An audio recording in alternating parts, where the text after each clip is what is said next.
Man, gaming magazines were cool. When I was a kid, print media was already going out of fashion, but my mom did accidentally sign us up to a subscription for Game Informer, which lasted for like 6 years before we moved. So I do still have some old copies of my magazines. You can see right here is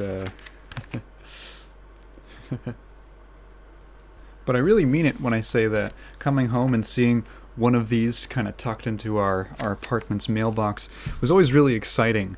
And kind of flipping through them and seeing all the little features and articles and reviews, it was like a really centralized place to get just sort of a taste for what was happening in gaming at the moment.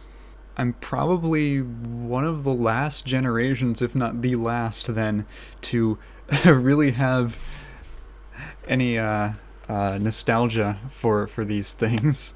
I set out to make a video about gaming magazines, but I quickly realized that it was way too big of a topic to cover. You can find lots of archives of magazines dating back to the 80s, and the amount of effort and personality the publication teams would put into them is something I kind of miss. Yeah, having clean, instant access to news and opinions in the form of tweets and website updates is great in its own way, but there's something to be said about the art of presentation.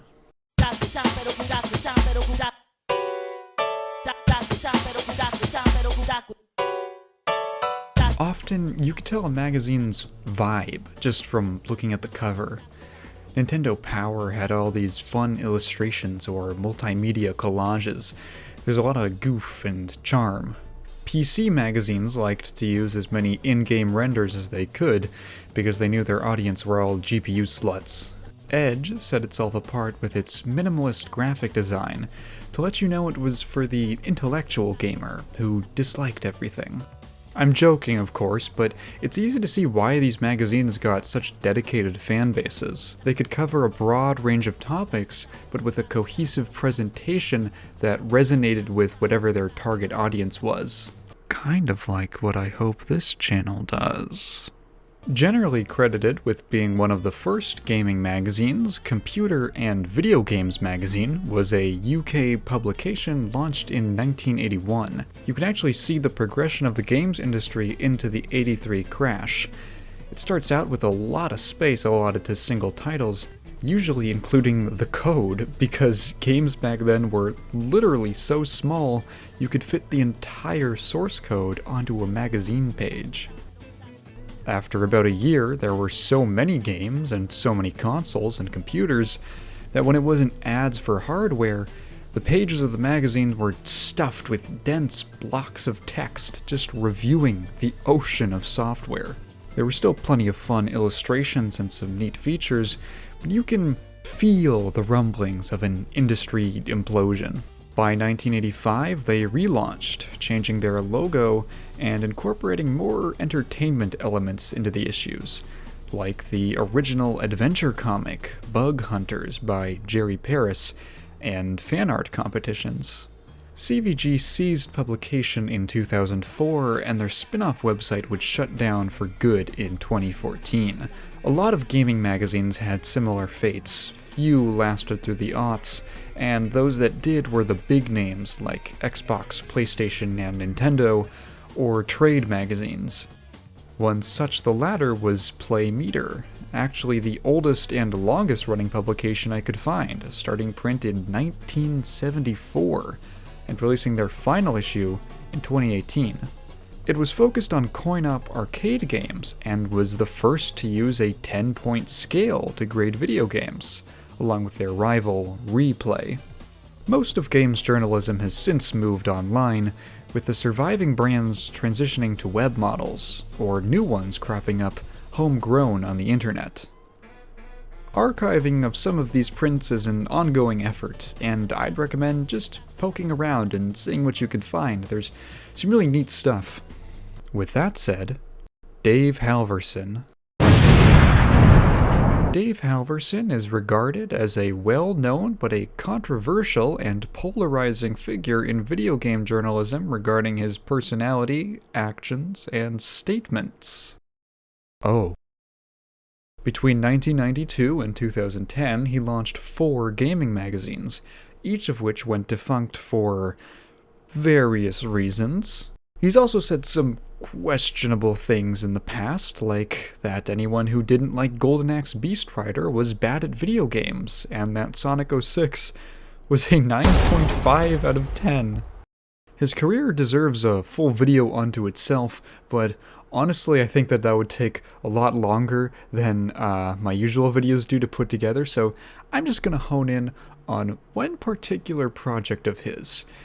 Girls of Gaming. Honestly, this whole video is just an excuse for me to talk about this. I got my requisite history lesson out of the way. It's time for the ladies, baby. While digging through the annals of gaming magazines, the name Girls of Gaming caught my eye, as did the covers. Oh, this looks like trash. Let's check it out. I was expecting a low-brow, fratty compilation of soft or hardcore porn. What surprised me was a lengthy editorial from Halverson about just my concerns. You'll have to forgive the low-quality scans, it's all I've got. Sure, there are some sexy girls in these pages, that was inevitable, but for the most part, these girls' strengths aren't necessarily measured in sex appeal. It's an attitude or a particular style that makes them so alluring, and that is what I was hoping to communicate with this book.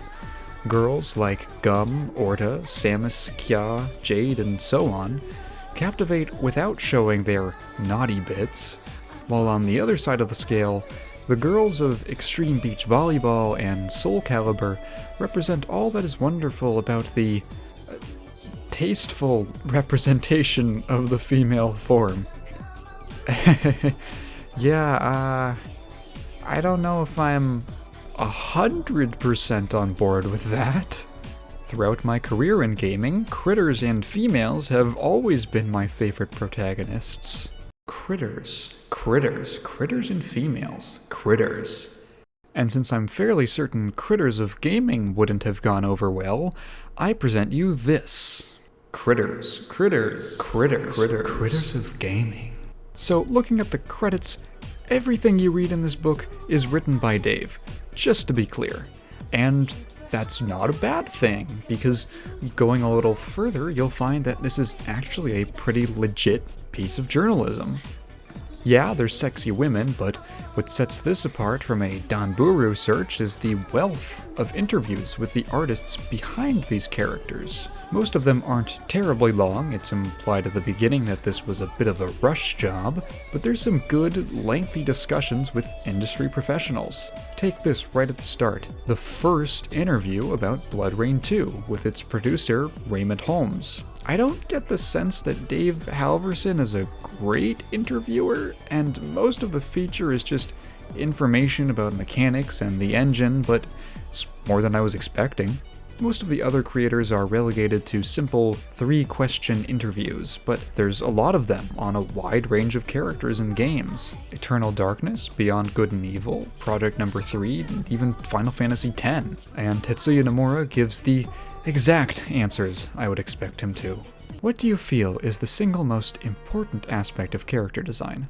Not limited to character design, but this applies to everything I do. And that is to bring out something that not only meets expectations, but surpasses everyone's expectations. What are you most proud of regarding the girls of 10-2? The fact that our development team was able to give life in a very attractive way to each of the 3 girls. Who is your favorite character ever from any game? Sora from Kingdom Hearts. Wow, very cool that your favorite character ever is Sora from Kingdom Hearts. Tetsuya Nomura. Character designer, writer, director, and creator of Kingdom Hearts. Naturally, Dead or Alive Extreme Beach Volleyball makes an appearance. However, creator Tomonobu Idagaki doesn't get a traditional interview. Dave just kind of relates how a conversation went between them about the characters. When I commentated on how well he was able to portray details like armpits and knee joints, extremely difficult bits of anatomy to correctly render, I couldn't remember seeing a Japanese designer ever seeming so happy to hear that a particular feature was appreciated outside of his mind.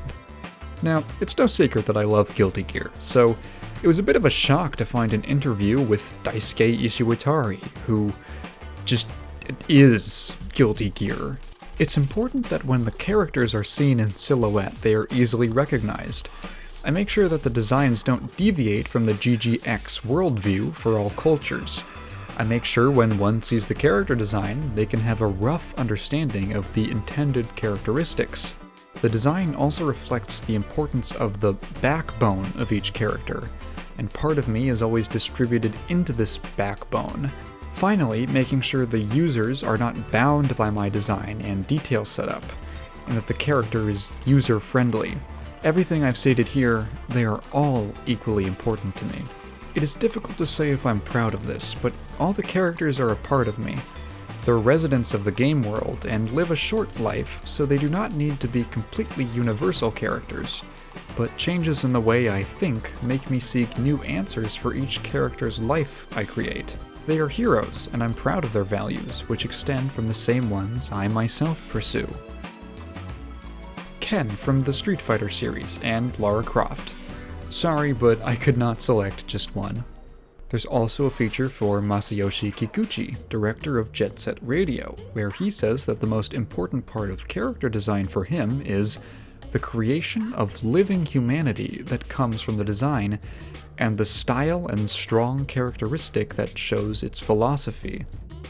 When asked what he's most proud of regarding the female characters, he speaks for himself and lead artist Ryuta Ueda when he answers, their balance between fashion and originality, a coolness that's different from youth or violence.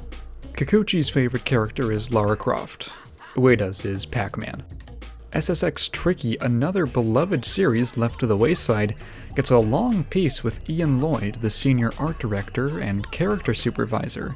He puts a heavy emphasis on storytelling through character designs. Storytelling. A character tells a story about themselves through their appearance, their performance, and their voice. We tend to be pretty straightforward in designing characters that you can get an immediate read on.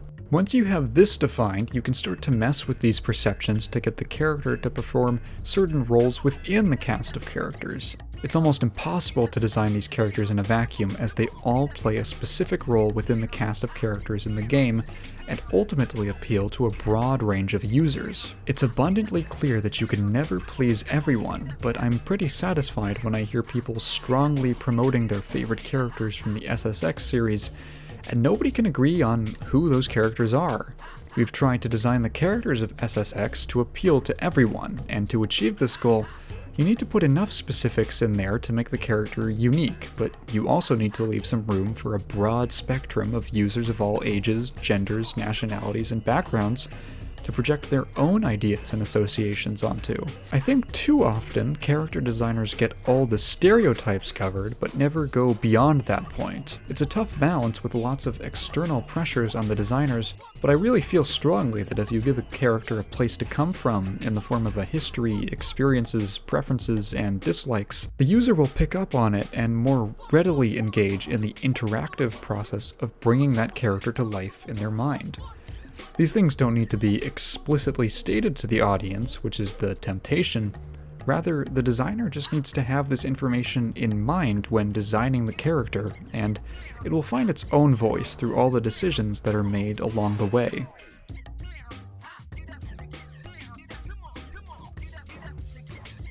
Okay, zip it. In the Fox world, this is Halle Berry. The first volume ends with some miscellaneous pics, and that's it. Altogether, a pretty interesting read. It's refreshing to see something about this subject matter not turn out to be lowbrow, trashy ogling. Character design is an art, and making a character who's cool or comedic isn't different, at the core at least, from making one who's sexy. Oftentimes, I think designers take the easy way out with attractive characters. It's like comparing Dante to, Dante. One is cool because of the traits that he exhibits. The other is one the creators are trying too hard to make cool. Same thing for someone like Bayonetta to that girl from X-Blade. I call this brute force sex appeal. Side note, when looking for X-Blade pictures, I found this 2008 news update from Destructoid and, yikes?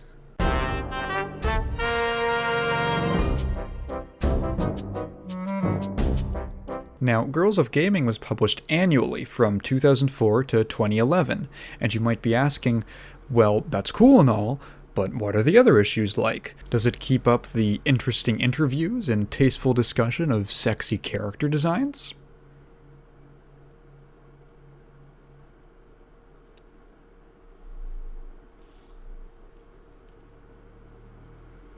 The second issue starts off promising, with a featured artist in LaShawn Thomas of Boondocks fame. There's a letter from Halverson proclaiming that there was just so much he wanted to fit into this year's volume that he couldn't get it all in. Oh no. It'll be fine, it'll be fine. The first thing I noticed was the sudden appearance of ads. I don't know if whoever did the scans for issue 1 just left those out, but it is a bit jarring. The next thing I noticed was a section entitled Cutie Honeys. The first volume was also broken into sections, women of action, girls with guns, etc. But this is a new one, and it's a reference to the classic manga Cutie Honey, penned by Go Nagai. This is important because there's another new section, Girls of Anime. Yeah, I thought this was supposed to be a spotlight on the female characters of video games, and we abruptly shift to a completely different medium. I know that games and anime have long had an overlap. I mean, Akira Toriyama did the art for Dragon Quest, the literal first JRPG, but this feels weird. The presence of anime just gets stronger and stronger the further you go into the issues of Girls of Gaming, and it starts to feel less like an appreciation for an oft-dismissed area of art, and more just Dane Halverson showing you what he beats off to. Chika is a bright, active, junior high school student. Hey man, like, I won't judge you. Just keep it to yourself. There is now a dedicated section to real-life Girls of Gaming, where 2 real-life gamer girls are interviewed. Oh yeah, I forgot. These are the first interviews of the book. These are the last pages of the book. The interviews are fine. Ashley Esquala, currently at CNET, apparently met her boyfriend while playing Star Wars Galaxies, real one. I was just a little taken aback at how little substance there was compared to the first issue. My notes literally jump from the beginning to page 80. There's just not much. How's issue 3? Well, Girls of Gaming is kind of like the Megaman X series. You've got X4, which is great, and then X5, which isn't as good. It's got some problems, but not a terrible effort by any means. And then you hit X6. And it's like getting suplexed into a dumpster. The editorial intros? Gone. 2 interviews total. One of those is, to give some credit, a decently long talk with Tomonobu Idagaki. He drops some interesting tidbits about, for him, designing attractive characters is a balance between universally appealing, perfect features and imperfections that lend individuality. When his team designs characters, he tries to express perfection in their face and individuality in their personalities. Honestly, all the interesting stuff here comes from Idagaki going off. Halverson's questions are not great. Who do you consider among the most beautiful women in the world? No one. Who's your favorite Team Ninja female character? Kasumi. How many times have I answered this in the past 10 years? Eek. Idagaki is the only creative interviewed here, and it's a real shame because there's some cool artists featured. I immediately picked out Hyung Tae Kim's artwork, but there's not a word from him. And it's a shame because there's a really neat Gamasutra interview where he talks about the different ways he approaches drawing male and female characters. Otherwise, arguably even less substance here than last time. The anime section is much, much longer. Again, no interviews, just Halverson's waifus, topped off with a literal porn section featuring Bible Black. Right before that is our last interview for the book. Okay, I never played Everquest or its sequel. Apparently there's an important character named Antonia Bale. She sounds like a Hollywood actress, but she's some kind of queen, and Sony Online Entertainment hosted a look-alike contest to find a real-life gamer girl Antonia Bale. The winner was Anna Wainscoat. In order to demonstrate their ability to portray the warrior queen Antonia Bale, each lady had to complete a series of tasks. First off, each woman did a live photo shoot in front of the audience, where strutting and posing were not only welcome, but required. After a short break, the ladies were brought back out to answer a number of questions, including the ever-popular, "What is your ideal fantasy world?" and "What would be your first action as queen?" The crowd gauged their responses by hooting, hollering, and generally making a ruckus. Meet our new queen! Sony Online Entertainment congratulates Anna Wainscoat, a gamer from California with a background in sports, dance, and journalism. Anna was crowned Antonia on Saturday, August 13th at the Stuff Casino weekend at the Palms Casino in Las Vegas, Nevada. Well, that was weird. What about issue 4? Prostitutes. Prostitutes. Man, are there even any interviews in this one? Jeez, I'm clicking. Forever. Oh, we got one. 62 pages in, we got one. From the game Soul of the Ultimate Nation, a Korean MMO I'd never heard of. And it's with the, it's an in-character interview. It's not even with someone on the dev team, like an artist. It's an in-character interview. Moving on. He calls Fran the Chewbacca of Final Fantasy XII. Fran deserves more than that. Page 80 is the only actual interview, and it was actually alright. It's on how the artists at ArenaNet designed the, at the time, new classes for Guild Wars, both of which were quite different in tone, but described as holy warriors. There's some good comments about the challenges with designing multiple armors for each class that were distinct from each other, but still consistent with the class's themes and the lore. Overall, a cool little spot.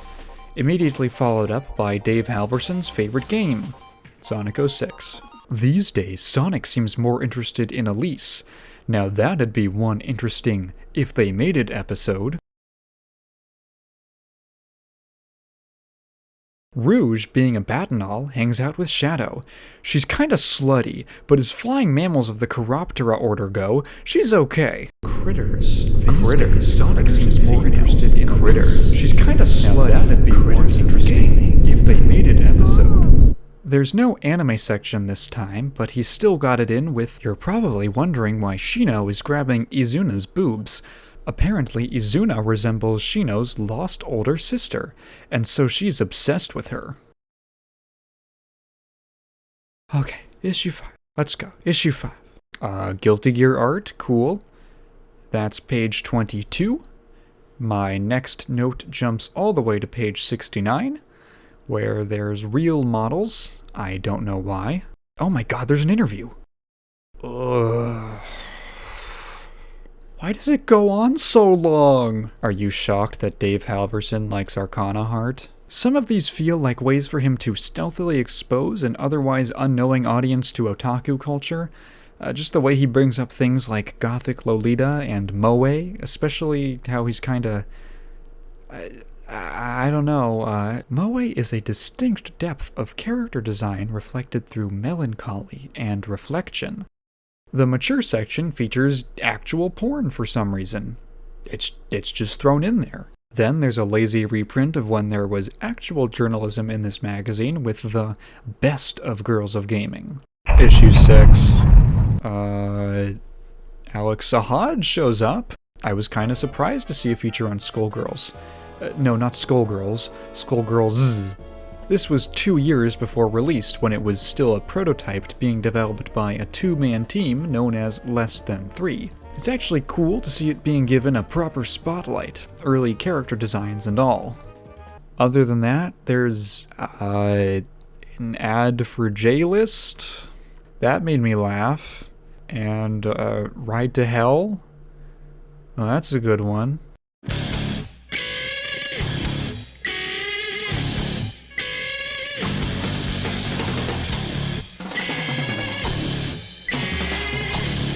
Girls of Gaming only ran for 8 issues with some kind of volume 5.5 thrown in somewhere. Now, the reason there's a big gap in the visual quality of these scans is that there aren't many easily accessible scans of these things out there. If I wanted to actually buy these, they're either way out of print or they go for... no. So naturally...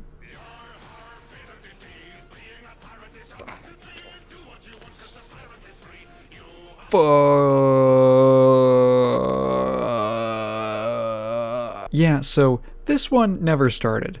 By some miracle, this one got to 83%. These torrents are over 10 years old. I'm amazed it got this far. With that, I was able to get issues 3 through 5, 2 came from Scribd, and 1 I'll probably just screen record from issue or something.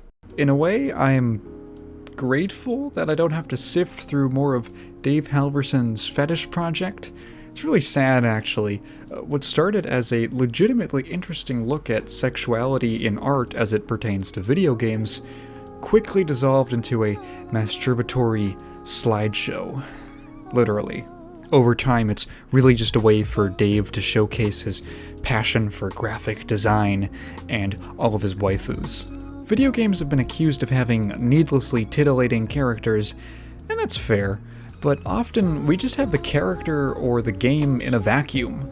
Rarely do we get to talk to the actual creator behind the design. Hearing only a shred of the passion that Tomonobu Idagaki has for his titty fighter kind of endears it to me in a way I couldn't appreciate before. He takes this seriously, and we just laugh at it.